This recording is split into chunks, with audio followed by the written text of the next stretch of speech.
What's up guys, this is my bike check. Start off, I have Wethepeople Mad Max bars. They're 28.75 wide. And I think they have like an 8.7-inch rise. And the crossbar is 11.5 inches long. I have Adam Banton 2 grips, Odyssey bar ends,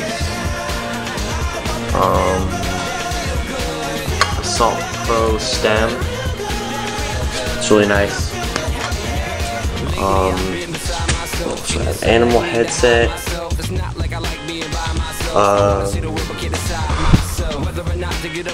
Assault Pro forks. Really nice. They're tapered. Bottom. Animal butcher pegs in blue. G-Sport hub guards. Assault Pro hubs. Assault IQ light rims. They are double wall. And Wethepeople Feeling tires. They're really nice. They're street and park tires. Mine are loose and grip.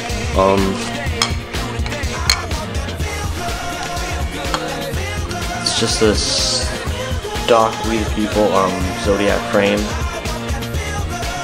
It's 4130 heat treated chromoly.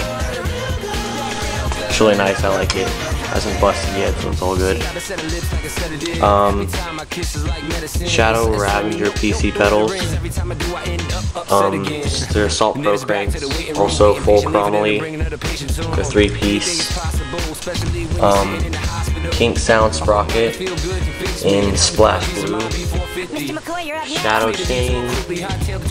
Half length. Assault Pro, the rear cassette hub, another Assault IQ light rim in the back, another Wethepeople Feeling tire. I also have a E-Clack Gonzo pivotal seat and another Animal butcher peg. Butcher pegs are only 3 ounces. Without the sleeve. This is the sleeve right here it comes with. I guess it's plastic, so you can grind on different surfaces. Oh yeah, my bike's also signed by Aaron Ross. It's pretty cool. I met him and he signed it for me. Yeah, so that's my bike. Any questions, just comment. And don't forget to subscribe. And yeah, that's my bike. So thanks for watching.